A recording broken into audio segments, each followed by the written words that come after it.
the Albanese Labor government, as its standing falls, of course, its authority over an issue like this falls with it. And I've always supported the Voice long before Labor sort of claimed it as one of their great mantles. And I think the advocacy has been very, very poor, Nick. Right from the get-go, I think the advocacy for the Voice has been terrible.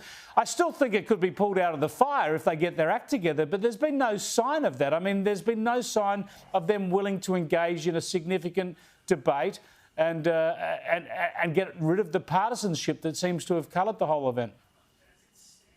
Well, sure, we're at least, 3-4 months out at the very minimum from the referendum. There's plenty of time for the Yes campaign to get its act together. But I think from the start, as you say, Anthony Albanese's done a very good job of saying what the Voice is, and you see Noel Pearson today also admitting they've done a very poor job of that.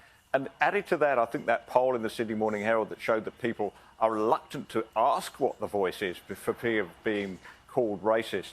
I think they're going to have a dramatic change of tack right now. They're going to have to admit that people are not being dumb or racist. They've just got other things to do. I mean, I'm here in the Bowen Basin. I haven't heard anybody talk about the Voice. They're getting on mining coal and doing useful stuff, right? That's what most people do. I mean, you and I are invested in it.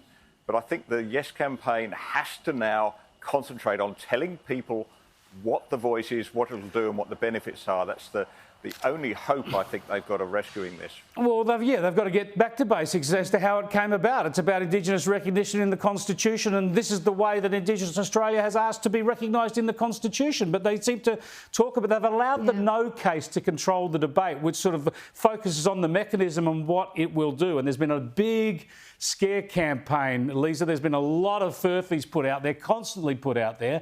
And Anthony Albanese and others have decided not to counter them. They've tried to ignore the scare campaign, thinking that they don't want to get down into the weeds and debate these things. Well, if you don't counter the scare campaign, the scare gets a bit of currency, gets momentum, it gets a life of its own.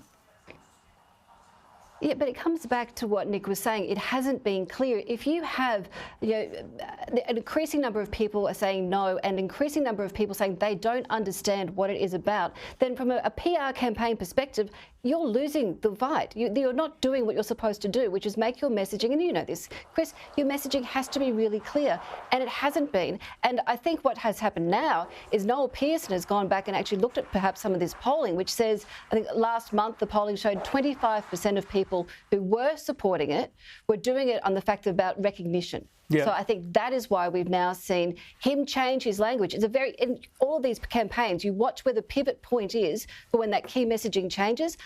I would suspect that's had a very key part to play here, and now we'll start to hear that rhetoric coming out. Well, Anthony Albanese needs to also put some more shape to it. He needs to just give some more detail as to how he would legislate the Voice, what it would look like in practice. Yes, we know Parliament can change it, other governments can change it once it's been put into the Constitution, but show the Australian people how he would legislate it.